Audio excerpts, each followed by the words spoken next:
صل على سيدنا محمد كما تحب وترضى له.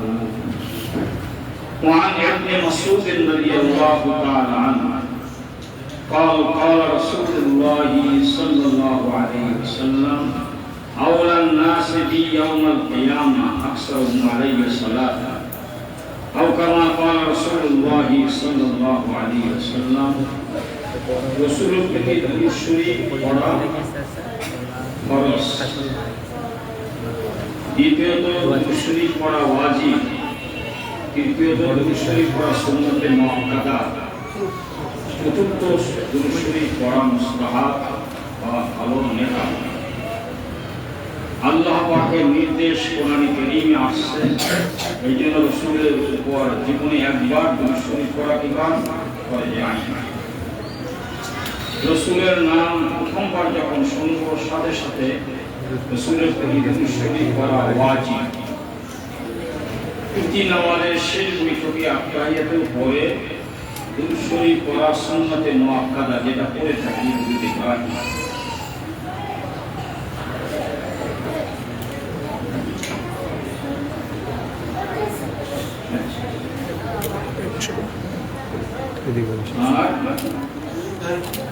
অন্য সময় যে যত বেশি দুরূদ শরীফ পড়তে পারবো ততই লাভ হবে। আমি যে আপনার সামনে হাদিস শরীফ পেশ করেছি, রাসূল বলেন আমার যে উম্মত আমার বেশি বেশি দুরূদ শরীফ পাঠ করবে, কিয়ামতের ময়দানে সে আমার তত বেশি কাজ করবে। আজকাল যারা আলোচনা অংশগ্রহণ করেছেন শ্রোতা হিসাবে, মহিলারাও আছেন, পর্দার আড়ালে অবস্থান করতেছেন, মুরব্বিয়ানি কেরাম আছেন, যুবক ভাইরাও আছেন। তো আমরা আজকের এই আলোচনার মাধ্যমে একটা বিষয় আমলের জন্য সিদ্ধান্ত অবশ্যই নিতে পারি। দুরূদ পড়া আমার জন্য লাভ না ইলা কিয়ামতের ময়দানে রাসূলের কাছে থাকতে পারে। রসুলের কাছে থাকতে আমাদের লাভ কি লাভ না? রসুল যাবেন কোথায়? জান্নাতে। আমরাও যাব রসুলের সাথে কোথায়? জান্নাতে। আমরা জান্নাতে যাইতে চাই কি চাই না? এমন একটা আমল, যে আমলটা দেখতে হয়তো একটা ছোট্ট আমল মনে হয়, তবে এটা ফরজ, ওয়াজিব, সুন্নতে মুআক্কাদা এগুলো করতে হবে। হারাম, মাকরুহ, তাহরিমা করণীয় করা, বর্জনীয় বর্জন, শরীয়ত অনুযায়ী চলার পরে যে যত বেশি দুরূদ পড়ব সে তত বেশি লাভবান হব রাসূলের কাছে কাছে। তো মাসুদ নামাজ পড়ে না, শুধু দুরূদ শরীফ পড়ে, তার জন্য হয়তো আল্লাহ দুরূদের সওয়াব দিতে পারে, সেটা আল্লাহ পাকের দয়া। কিন্তু এদিকে তো আমার উপর ফরজ আছে, যেটা না মানলে ভয়ঙ্কর আযাব আছে। আমরা অপব্যাখ্যা না করি, বুঝতে যেন ভুল না করি। যত নওয়াফিল আমল আছে এর মধ্যে একটা আমল আছে কি রাসূলের প্রতি বেশি বেশি দুরূদ শরীফ পড়া। দুরুদে মসনুন হইতে পারে, আউলিয়া কেরাম, রাসূলের প্রেমিকেরা, রাসূলের মহব্বতে আরবি ভাষায় অনেক দুরূদ তারা রচনা করেছে। এটা আমি যে প্রথম দুরূদ শরীফ পড়েছি এটা মুসলিম দুরূদ শরীফ না, কিন্তু পীর মাশায়েখরা এই দুরূদ শরীফ মুরিদদেরকে শিক্ষা দেন। এই দুরূদও সহিহ দুরূদ, যদি ভুল না থাকে, আরবি ভাষাগত দিক দিয়ে, ব্যাকরণগত দিক দিয়ে ঠিক থাকে, মাশাআল্লাহ মকবুল দুরূদ বাংলাদেশের লাখ লাখ মুসলমান নেই। আমার কথা বুঝতেছেন আপনারা? এরপরে যে দুরূদ শরীফ পড়ছি পরেরটা, এটা মুসলিম দুরূদ। আল্লাহুম্মা সাল্লি আলা সাইয়্যিদিনা মুহাম্মাদিন নাবিয়্যিল উম্মি ওয়া আলা আলিহি ওয়া সাল্লিম তাসলিমা। এই দুরূদ মুসলিম দুরূদ হাদিসে আছে। এরপরে যে দুরূদ পড়ছি এইটাও মুসলিম। আমি এখন একটা দুরূদ পড়ব, সেটাও মুসলিম দুরূদ না। মুসলিম দুরূদ যে মকবুল, আল্লাহর কাছে কবুল হয়, এর জন্য ওই দুরূদটা পড়তে হয়। বুঝতে পারলেন? সবাই আল্লাহুম্মা সাল্লি আলা সাইয়্যিদিনা মুহাম্মাদিন কুল্লামা যাকারাহু যাকিরুন ওয়া কুল্লামা গাফালা আন যিকরিল গাফিরুন লা ইলাহা ইল্লাল্লাহ লা ইলাহা ইল্লাল্লাহ লা ইলাহা ইল্লাল্লাহ লা ইলাহা ইল্লাল্লাহ লা ইলাহা ইল্লাল্লাহ লা ইলাহা ইল্লাল্লাহ মুহাম্মাদুর রাসূলুল্লাহ यज्ञ में तेरी सबको भुला दो कोई न मुझको याद रहे यज्ञ में तेरी सबको भुला दो कोई न मुझको याद रहे तुझ पर सब भर भर लुटा दो खानाए दिल आबाद रहे सब खुशियों को आग लगा दो गम से तेरे दिल शाद रहे सबको अपनी नजर से गिरा दो फकत तुझसे फरियाद रहे अब तू रहे बस ताब में आके उगर्द ज़बान आए मेरे इलाह ला इलाहा इल्लल्लाह ला इलाहा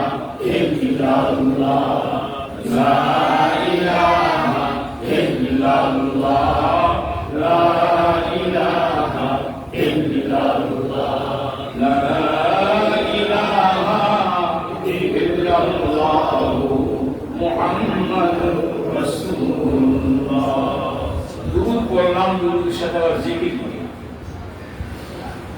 ইমাম শাফি রাহিমাহুল্লাহর ইন্তেকালের পরে তার ভক্তদের মধ্যে জনৈক ব্যক্তি হাজির হয়েছেন তিনি জিজ্ঞাসা করেছেন হযরত আল্লাহ পাক আপনার সাথে কেমন ব্যবহার করেছেন ইমাম শাফি রাহিমাহুল্লাহ বলেন আল্লাহ আমাকে মাফ করে দিয়েছেন দ্বিতীয় প্রশ্ন করেন আল্লাহ যে আপনাকে মাফ করলেন কোন আমলের বরকতে ইমাম শাফি রাহিমাহুল্লাহ আমি যে রাসূলের প্রতি দুরূদ বানাইছি না এই দুরূদটা আমি পড়তাম আমার কিতাবে রয়েছে এটা মুসলিম দুরূদ না এটা বানানো দুরূদ ইমাম শাফি বানানো ওই দুরূদ আল্লাহর কাছে এত পছন্দনীয় হয়েছে আল্লাহ পাক আমাকে ওই দুরূদের বরকতে মাফ করেছে শুধু মাফ করেন না শুনো আল্লাহ আমার এই দুরূদের বরকতে এমন জান্নাত দিয়েছেন যে জান্নাতকে আল্লাহ পাক সুন্দর করে সুসজ্জিত করেছেন এর দ্বারা কি বুঝলাম দুরূদের কত ফজিলত বুঝলাম আর দুরূদ যদি মুসলিম নাও হয় বিশুদ্ধ হয় আল্লাহ পাকের কাছে তার গ্রহণযোগ্য আছে এইজন্য আজ থেকে আমরা ছোট বড় জওয়ান বুড়া মা বোনেরা যারা এখানে আছেন কাসরাতে দুরূদ যে যত বেশি পারি দুরূদকে বাড়াবো আমি তো নিয়াত করছি আপনারা ইনশাআল্লাহ দুরূদ বেশি বেশি পড়বেন তো ইনশাআল্লাহ কোন বেশি বেশি পড়বেন কোন দুরূদ ইব্রাহিম তো বড় মুসলিম দুরূদ আর অনেক মুসলিম দুরূদ আছে দুরূদটা মুসলিম হইলে ভালো হয় মুসলিম সারাও পড়তে পারবেন এমন না পড়েন যেটা আপনার বিশুদ্ধভাবে জানা সাথে সাথে ছোট্ট দুরূদ যদি আপনি শিখে নিতে পারেন তো বেশি করতে পারবেন হাদিসের মধ্যে ছোট্ট দুরূদ আছে সাল্লাল্লাহু আলাইহি নবিয়্যিল উম্মি বলেন সাল্লাল্লাহু আলাইহি নবিয়্যিল উম্মি সাল্লাল্লাহু আলাইহি নবিয়্যিল উম্মি সাল্লাল্লাহু আলাইহি নবিয়্যিল উম্মি সাল্লাল্লাহু আলাইহি নবিয়্যিল উম্মি বাস আমি তো শিখাইলাম আপনি শিখতে যদি না পারেন আপনি আলেমের কাছ থেকে শিখে নেবেন লাগিয়ে শুনলেন সাল্লাল্লাহু আর একটা দুরূদ আছে ছোট সেটাও মুসলিম আল্লাহুম্মা সাল্লি আলা মুহাম্মাদ ওয়া আলা আলি মুহাম্মাদ আল্লাহুম্মা সাল্লি আলা মুহাম্মাদ ওয়া আলা আলি মুহাম্মাদ আল্লাহুম্মা সাল্লি আলা মুহাম্মাদ ওয়া আলা আলি মুহাম্মাদ। আল্লাহ পাক যেন আমাদের সকলকে রাসূলের শানে বেশি বেশি মহব্বতের সাথে দুরূদ শরীফ পাঠ করা। দুরূদ বলে রাসূলের কাছে কাছে থাকা। আর একটা আমল আছে, এমন আমল, সেই আমলটা যদি করা যায় রাসূলের সঙ্গেই জান্নাতে যাওয়া। সে আমলটা করতে আমরা রাজি আছি ইনশাআল্লাহ। রাসূল শুভ সংবাদ দেন, মান আহাব্বা সুন্নতি ফাকাদ আহাব্বানি ওয়া মান আহাব্বানি কানা মাই ফিল জান্নাহ। আমার উম্মতের মধ্যে যে পুরুষ মহিলা ধনী গরিব আলেম সাধারণ মানুষ যারা আমি রাসূলের সুন্নতকে আঁকড়ে ধরবে, সে আমাকে মহব্বত, আমার সুন্নতকে যে মহব্বত করবে সে যেন আমাকে মহব্বত, আর আমাকে যে মহব্বত করবে সে আমার সঙ্গে একই জান্নাতে যাবে। জান্নাতে যাওয়া আমাদের জন্য কত সহজ। দুরূদ বলে রাসূলের কাছে থাকবো, আর সুন্নাত অনুযায়ী জীবন গড়লে রাসূলের সঙ্গে জান্নাতে যাবো। কোরআন শরীফের আয়াতের দ্বারা, হাদিসের দ্বারা আমরা সুন্নাত অনুযায়ী চলতে চাই কি চাই না? আপনার বলবেন ওদের সুন্নাত নেই, সবসময় করি। হ্যাঁ, এটাও সুন্নাত। দাঁড়িয়ে হ্যাঁ, এটাও সুন্নাত। এটা তো ওয়াজিব, সুন্নাত মুআক্কাদা। লম্বা জামা গায়ে অবশ্যই নিসফ সার জামা পরবেন, হাঁটুর নিচে জামা পরবেন। মৃত্যুর পর তো সবাই লম্বা জামা পরতে হবে। মৃত্যুর আগে পড়া শুরু করলে অসুবিধা কি করতে হবে না? তাহলে বলেন যে আমি যে জামাটা সবসময় গায়ে দিলাম, আমার ইন্তেকালের পর ওই জামাটাই দিয়ে লম্বা জামাটা বাঁধে বাঁধে। এটা আপনি ওসিয়ত করতে পারবেন? আর আপনার ওসিয়ত কি শুনবে? মাইয়েতের জন্য পুরুষ 3 কাপড়, আপনার সেই 3টা কাপড়ের তার একটা জামা আছে, হাতা নাই, সেলাই নেই, পকেট নেই। এই জামাটা বানাইয়া আপনার গায়ে পরে আর সব এরপরে 2টা চাদর আছে, মা বোনদের জন্য 5টা, তাদেরও একটা জামা আছে, আছে না? নাই। এই লম্বা জামা আমার লাশের উপরে না পড়াও, আমি যেন জীবিত অবস্থায় পড়তে পারি, এমন একটা নিয়ত করে দিতে পারি। এটা একটা সুন্নাত। রাসূলের সঙ্গে আমি জান্নাতে যাব। সুবহানাল্লাহ। কি এভাবে যত আমল আছে, সমস্ত আমলের মধ্যে রাসূলের সুন্নাত, রাসূলের তরিকা, পদ্ধতি, এটা শুধু ছোট ছোট কাজে না। নামাজের মধ্যে সুন্নাত আছে, রোজার মধ্যে সুন্নাত আছে, হজের মধ্যে সুন্নাত আছে। প্রত্যেকটি শরীয়তের হুকুমের মধ্যে রাসূলের তরিকা মতন যদি হয় সেটা আল্লাহর দরবারে কবুল হবে। তরিকা মতন যদি না হয় একটা আমলও কবুল হবে না। কোন বিশ্বাসের তরিকা কি আমল করলে আমল কবুল হবে? কোন মুহাদ্দিস মুফতি কার তরিকা আমল করতে হবে? মা আতাকুম রাসূলু ফাখুযুহু ওয়া মা নাহাকুম আনহু ফান্তাহু। কথা বুঝতেছেন না? কুল ইন কুনতুম তুহিব্বুনাল্লাহ ফাত্তাবিউনি। রাসূল আপনার উম্মতকে জানায় দেন, কুল ইন কুনতুম তুহিব্বুনাল্লাহ, আপনার উম্মতরা যদি আমি আল্লাহকে মহব্বত করতে চায়, এই মহব্বতের পরিচয় কি হবে? আপনি বলেন, ও আমার উম্মতেরা, তোমরা যদি আল্লাহকে মহব্বত করতে চাও তাহলে তোমরা সকলে আমি রাসূলের আনুগত্য করো। ব্যক্তি জীবনে, পারিবারিক জীবনে, সামাজিক জীবনে, রাষ্ট্রীয় জীবনে, আন্তর্জাতিক জীবনে, সুরাতে, ভিতরে যত সিরাতে, জাহের বাতের কামাই করো, জীবনের প্রতিটি ক্ষেত্রে, প্রতিটি মুহূর্তে আদর্শকার মুহাম্মদুর রাসূলুল্লাহ সাল্লাল্লাহু আলাইহি ওয়াসাল্লাম। আর কারো আদর্শ নয়।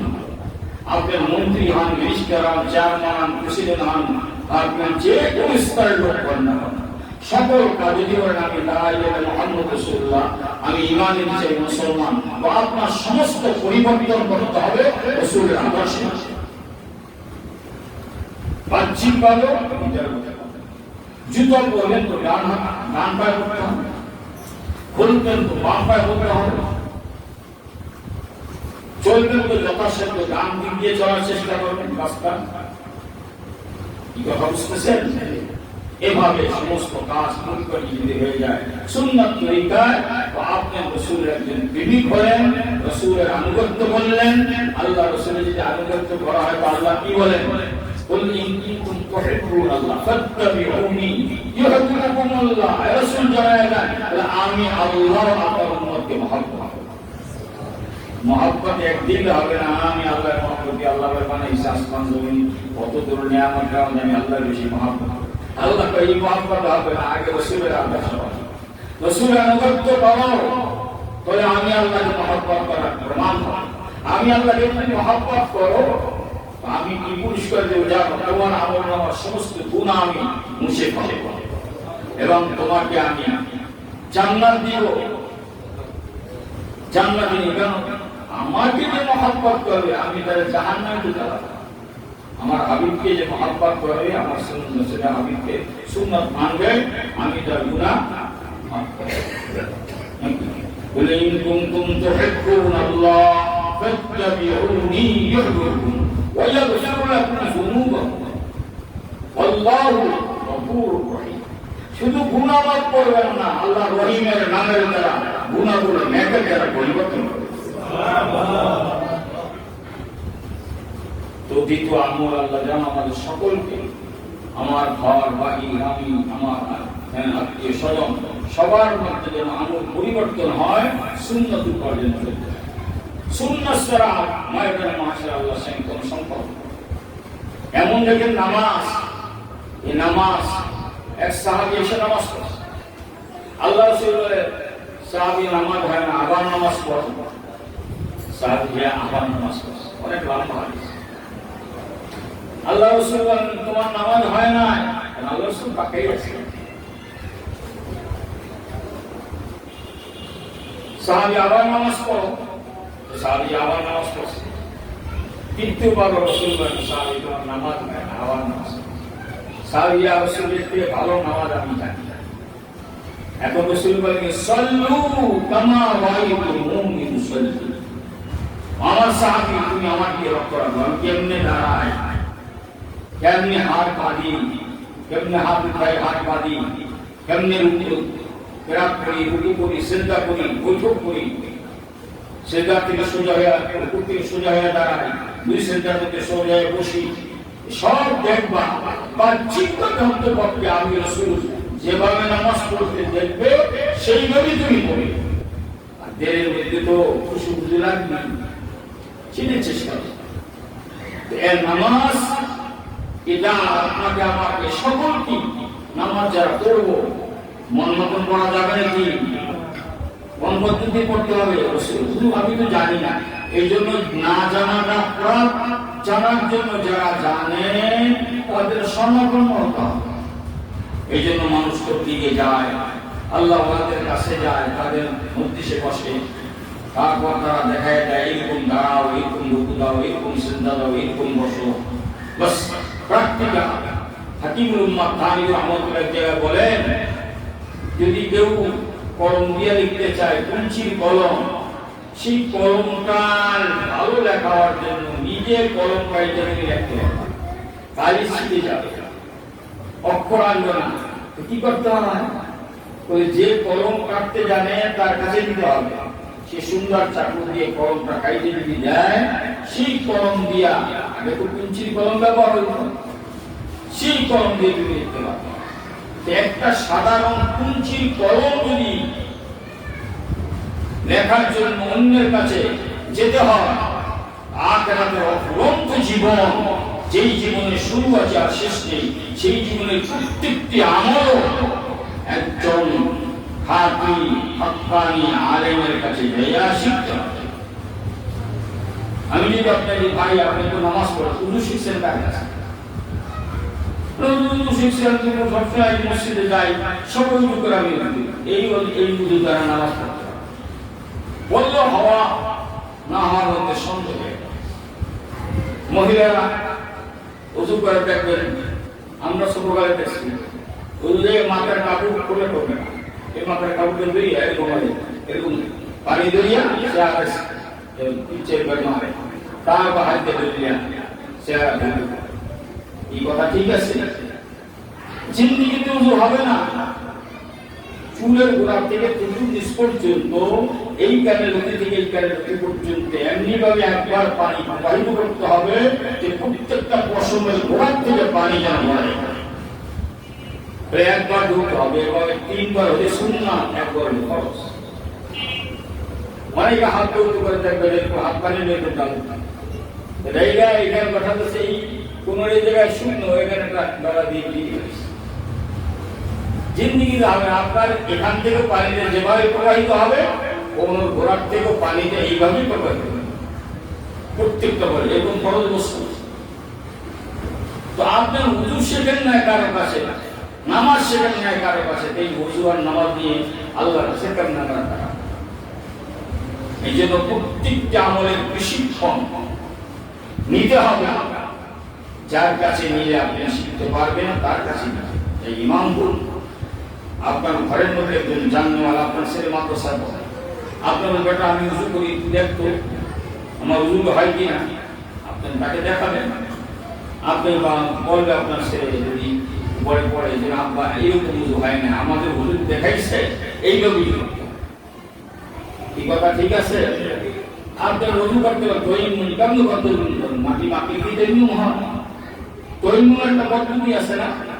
প্রত্যেকটি আমল যে আমরা শরীয়তে করব তার একটা পদ্ধতি আছে, সুন্নাত তরিকা আছে। এটা চাই না শুনি না বুঝা সেভাবে আপনাকে আমাকে প্রতিটি আমল করতে হবে। আল্লাহ আমাদের সকলকে তৌফিক দান করুন। কিভাবে আমরা কথা বুঝতেছেন আপনারা? আলহামদুলিল্লাহ। দ্বিতীয় আমল কি হবে? কারণ সুন্নাত অনুযায়ী আমল। তাহলে সুন্নাত অনুযায়ী আমল করলে কি হবে? কারণ রাসূল বলেন আমার সঙ্গে জান্নাতে থাকতে পারবো। সুবহানাল্লাহ। 2 নাম্বার। 3 নাম্বার, মাওলার জিকির করতে হবে 24 ঘন্টা দিবা রাত। একটা মুহূর্ত মাওলার ইয়াদ আর স্মরণ ছাড়া একজন মুমিন থাকতে পারে না। পুরো সবসময় সুবহানাল্লাহ আলহামদুলিল্লাহ জিকির 3 প্রকার। কয় প্রকার? আমাদের কাছে কয় প্রকার? জিকির লিসানি, জিকির কলবি, জিকির আমল। জবানে মাওলার জিকির করতে হবে, কলবে জিকির করতে হবে, আমলের মধ্যে জিকির। জিকির মানে স্মরণ করা। কাকে স্মরণ করতে হবে? আল্লাহ। আমি সুবহানাল্লাহ আলহামদুলিল্লাহ আল্লাহু আকবার জোরে বলি আস্তে বলি, এটা আল্লাহকে স্মরণ করলাম। দিলের মধ্যে আপনার কথা বলতেছেন একজনের সাথে, দিলের ভিতরে সুবহানাল্লাহ হইতেছে, আলহামদুলিল্লাহ হইতেছে, আল্লাহু আকবার হইতেছে, লা ইলাহা ইল্লাল্লাহ হইতেছে। এটার জন্য আপনার একটা খেয়ালের মধ্যে থাকে যে আমি ওর সাথে কথা বলি, কিন্তু আমার কলবের মধ্যে মাওলার ইয়াদের মধ্যে কোনো কমতি নেই। এটা অনুভূতির ভিতরে আনতে হবে, অভ্যাসে পরিণত করতে হবে। কিন্তু আপনার কোনো দিক ঠিক নেই, আপনি খালি কথাই কইতেছেন, ঘন্টাছে ঘন্টা মোবাইল দেখতেছেন, কানে মোবাইল দেখছেন, ভিতরে কোনো কিছু নাই। যেটা কলবি, কলবের মধ্যে থেকে যায় তো সব পায়খানা ঢুকছেন, এখন কি সুবহানাল্লাহ বলবেন, আলহামদুলিল্লাহ গণশরীফ বলবেন না, ওইখানে বসে আপনার আল্লাহ পাকের নাম স্মরণ করেন।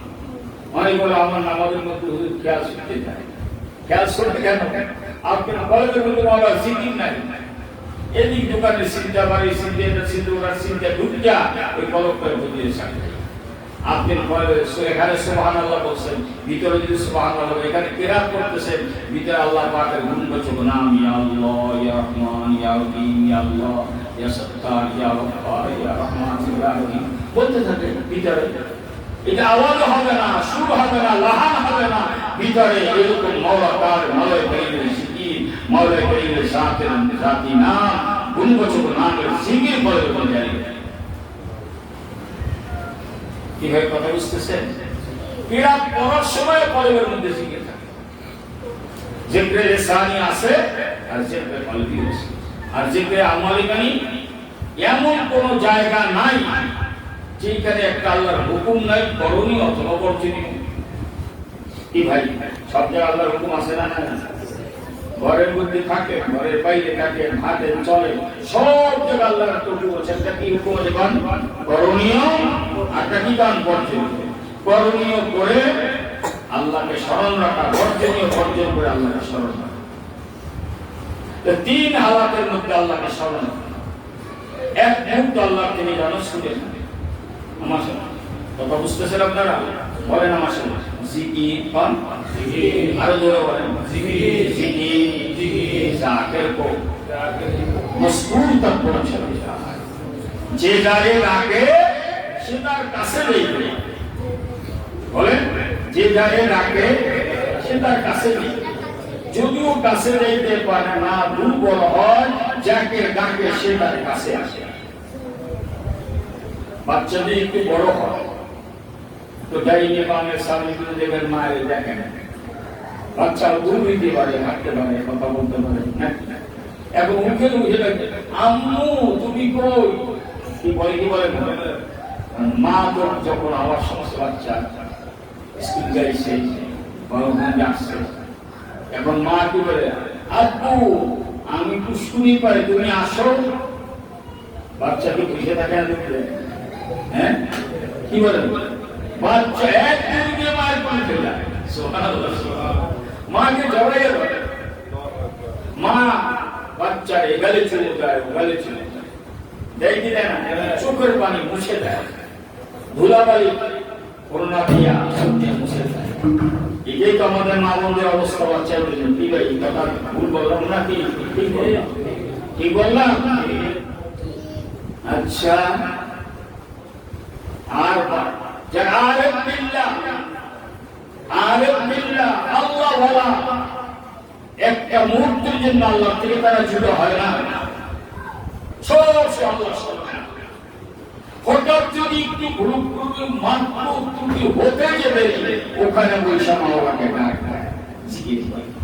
ডাক দিতে যেতে দেহ চলে তার জমিনে রূহ পরওয়াজ করে আরশ আজিম আল্লাহ মাকাম পর্দায় হস্তি अगर सूजी बना रे ला इलाहा आदम पे पर्दा बीनी नूर इल्लल्लाह তুমি গায়রুল্লাহ থেকে জুদা হও আল্লাহকে পাও না আল্লাহকে পাইতে বেশি বেশি গায়রুল্লাহ থেকে তুমি জুদা হও জুদা হতে গেলেই মাওলা পাকের মারিফাতের নূর তোমার আমার কলবে উজ্জ্বলিত এই কথা বুঝতেছেন আল্লাহু আযীম আল্লাহু নাযীম আল্লাহু শাহিদি আল্লাহু মাঈ এই মোরা কালার মধ্যে যখন যায় মাওলা থেকে জুদাই হতে পারে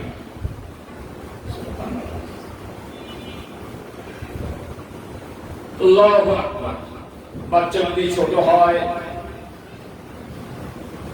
তো বিছানা বৈশা ও টা টা মা মা বলে কি কথা ঠিক আছে ওই মা বাচ্চার তন্দনা আওয়াজ যখন মায়ের কানে যায় মা আর কাজ করতে পারে ওগুলো বেশি পাগল বেশি উড়ন্ত পাখির মতন বাচ্চার কাছে ছুটে আসে এই দেখে বাচ্চার পেশাব পায়খানা করিয়া শরীর নষ্ট কাপড় নষ্ট তখন আইয়া বাচ্চাকে মারে হ্যাঁ মারে না তো পরে বাচ্চাকে ধোয়া বসাইয়া বাচ্চাকে বলে যায় এগালে চুমো দেওয়া গালে চুমো এই দৃশ্য আমাদের মাঝে আসে না নাই এখন বলেন আমার সাথে মা আমারকে বলেন মা আমারকে আরো জোরে বলেন মা আমারকে হাত বানায় নাই পা বানায় নাই চোখ বানায় নাই কান বানায় নাই নাক বানায় নাই হ্যাঁ মা তো আমার শরীরে একটা পশম বানায় সেই মার যদি হৃদয়ের মাঝে আমার প্রতি এত মায়া থাকে ডাকলে মায়ের কাছে যাওয়া যায় ডাকলে মা আমার কাছে আসে আল্লাহ বলে বান্দা তুই কি আমার ছিল না আমি তোকে তোর মায়ের নাভির নিচে তিনটা অন্ধকারের মধ্যে তোর দেহকে এক ফোঁটা পানি দিয়ে কিভাবে বানাই তুই কি আমাকে চিনো না আমি তোকে কেমনে সৃষ্টি করলাম তো আসমানের দিয়ে টাকা জমিনের দিয়ে টাকা ডানে টাকা বামে টাকা সামনে টাকা পিছনে আরে বান্দা তুই যদি একটু ফিকির করো তুই আমাকে সব জায়গায় দেখতে পাবি সুবহানাল্লাহ বর্গ সব জানে দরক্ত ধর্ম জোরে হুঁশিয়ার বর্গ সব জানে দরক্ত ধর্ম জোরে হুঁশিয়ার হনওয়ানা কে দপ্তরে সমার ফাতে কর দেখা আল্লাহ রবি বলে তুমি আল্লাহকে দেখতেছো না কিন্তু আল্লাহ রবিরা যেদিকে তাকায় কিছুই দেখেন আল্লাহকে দেখে। আসমানের দিকে তাকাবে আমি আল্লাহ আসমান দেখি না, চন্দ্র সূর্য তারকা নক্ষত্র কিছুই দেখি না, দেখি শুধু তোমাকে। জমিনের দিকে তাকাই দেখি তোমাকে, ডানে তাকাই বামে তাকাই সামনে তাকাই পিছনে তাকাই, যেদিকে তাকাই তুমি তুমি, তোমার নাম তোমার তোমার কে বলে পাওয়া যায় না, দেখা যায় না। বন্ধুরা আমার এই জন্য 24 ঘন্টা মুরাকাবার মধ্যে থাকেন, মাওলার ইয়াদের স্মরণে থাকেন।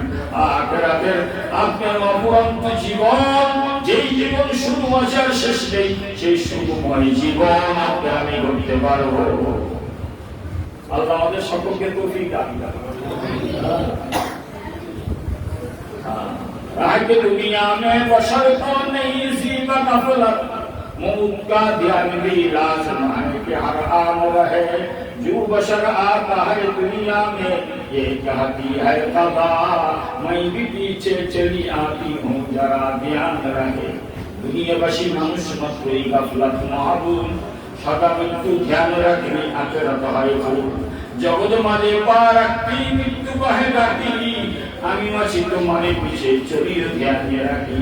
हम ऐसे रहे या के वैसे रहे, वहाँ देखना है कि हम कैसे रहे। हयाते दो रागा या शोकम, मुसाफिर रहे जैसे तैसे रहे। এই জন্য আমি আপনি রাখতে পারবো না, এটাই কথা। দিবারাত্র 24 ঘন্টা মাওলার স্মরণে যেন থাকতে পারি, তাহলে মাওলার হুকুম মানা আমাদের জন্য সহজ হবে। মাওলার মহাব্বত যতদিন পর্যন্ত অন্তরে না আসবে, ততদিন পর্যন্ত মাওলার হুকুম মানা আমাদের পক্ষে সম্ভব না। ছোট্ট বাচ্চার আপনার রক্ষা করি, বাচ্চার মহাব্বত আমার অন্তরে আসে নাকি? যে কোনো মহাব্বত থাকে তো তোর আব্দার রক্ষা করি। আমার মাওলা কারীমের মহাব্বতের একটা জায়গা আছে। হ্যাঁ, এই জন্য ছোটকে আল্লাহ বলে আমরা আব্বা কই। আব্বা কি আব্বা আছে না? আব্বা আম্মা। আল্লাহ কা আমার একটা নাম আছে রব্বা রব্বা রব্বা। আমি যে তোর রব কেমন করে বানাইছি দেখে দেখে তুই তো ছিলি না। তোর দেহ ছিল না, রূহ ছিল আমার কাছে। দেহ ছিল যে আমি কোথা থেকে তোর দেহ বানাই। হ্যাঁ, তারপর দেহের মধ্যে রূহ দিয়া দুনিয়া পাঠাইয়া নাক দেওয়া আস্তে আস্তে বড় করলাম। এখন ঠোঁট নড়ে আব্বাকে ডাকো, আব্বা খুশি হইয়া যায়। আম্মাকে ডাকো, আম্মা খুশি। আমি মৌলা কি অপরাধ করব? আমাকে চিনো না? আমাকে চেনো। চেনার জন্য কি করতে হবে? যারা মাওলাকে চিনিছে তাদের কাছে দুধ কিনতে হলে দুধওয়ালার কাছে যাইতে হয়, ঘি কিনতে হলে ঘিওয়ালার কাছে যাইতে হয়, স্বর্ণ কিনলে স্বর্ণকারের কাছে যাইতে হয়। আল্লাহকে পাইতে হলে আল্লাহওয়ালার কাছে যাইতে হয়। আল্লাহওয়ালা কারা? যাদের চেহারার দিকে তাকাইলে আল্লাহর কোনো স্মরণ আসে, যার ভিতরে আল্লাহ পাকের হুকুম রাসূলের সুন্নাত জারি। ভাইরা আমার, এই তিনটে কথা বললাম। 1 নম্বর বললাম দীপান দুরূদ শরীফ পড়ব, 2 নম্বর সুন্নাত অনুযায়ী প্রত্যেকটা আমল করব ইনশাআল্লাহ। মাওলা পাকের জিকির করব, পড়ব ইনশাআল্লাহ। আর তওবার মধ্যে রাখতে থাকব। তওবা যে যত বেশি তওবা করতে পারি, খাস তওবা করতে হবে। অর্থাৎ গুনাহ থেকে জুড়ে হইতে হবে, দিলের মধ্যে লজ্জিত হইতে হবে। লজ্জিত হওয়ার প্রমাণ হচ্ছে দিলের ব্যথা, চোখে পানি নিয়ে দেওয়া, ইস্তেগফার করতে হবে। আর পাক্কা ওয়াদা করব না জিন্দেগিতে করব না। 4টা আমল করব। আর 5 নম্বর সবসময় আল্লাহর সঙ্গে কথা বলতে হবে, আযাব করতে হবে। এই কথা বলতে রাজি আছেন ইনশাআল্লাহ? সবচেয়ে কথা বলা উত্তম জায়গা নামাজ। সুবহানাল্লাহ। সূরা ফাতিহা মাওলার সঙ্গে কথা বলা, কোরআন তেলাওয়াতে মাওলার সঙ্গে কথা বলা। এরপরও যত নসিহত শুনবে, এই নসিহতটা জমা করে রাখবে। বই পড়বে, নসিহতটা জমা করে রাখবে। জমা করিয়া মাথা মতো করিয়া চক্ষু বন্ধ করে মনকে ডাকবে, মন তুই সিঁড়ি কোথায় আসে, কোথায় যাবি, কোথায় কতদিন তোর হায়াত বাকি আছে। সমপার্টিরা চলে গেল, তুই তো বেশি আসে। এখন কখন যে ডাকাইছিস তোর জানা নাই, কারো জানা নাই। গুনাহ অবস্থায় যদি মারা যাও এটা জাহান্নামের টিকিট, আর নেক অবস্থায় মারা যাও জান্নাতের টিকিট। টিকিট কিন্তু একটা লগে থাকতে হবে। ভাই আজরাইলের সঙ্গে সাক্ষাৎ গুনাহ অবস্থায় যেন না হয়। গুনাহ অবস্থায় যদি সাক্ষাৎ হয়, এই গুনাহ নিয়ে যেতে হবে জাহান্নামে। আর তওবা অবস্থায় জিকিরের অবস্থায়, ইমানের অবস্থায় এভাবে যদি আল্লাহ পাক নেকামল অবস্থা আপনাকে আমাকে আল্লাহর হিসেবে সাক্ষাৎ করেন, এটা জান্নাতের টিকিট। আল্লাহ যেন আমাদের জান্নাতের টিকিট সঙ্গে রাখা, জাহান্নামের টিকিট থেকে সবসময় করেন। আল্লাহ রসুলের যে আমল শিখিয়েছে, দৈনিক আল্লাহ রসুল 70 কি 100 বার তওবা করেন। ইনশাআল্লাহ তওবা করব সবাই, মুনাজাত করব ইনশাআল্লাহ। মুনাজাত করে চোখ বন্ধ করে মনের সাথে কথা বলতে, মনকে বুঝিয়ে শুনাইয়া ওর অভ্যাস শিখাবে। নামাজ না বললে কত আদালতি থাকবে না, রোজা না গেলে কত আদালত, বৃত্ত বলে কি আদালতি জানবে না, বুঝিয়ে যখন তেলটা একটু গরম হবে তখন আল্লাহ আল্লাহ ওরে বুঝিয়ে শুনে এটা করতে হবে, আল্লাহ করে মান করে আস্তাগফিরুল্লাহ, তখন তওবা করে। এই তওবা হবে মাওলার সঙ্গে কথা, তখন মাওলা আল্লাহ যা আমি মাফ করে দিলাম।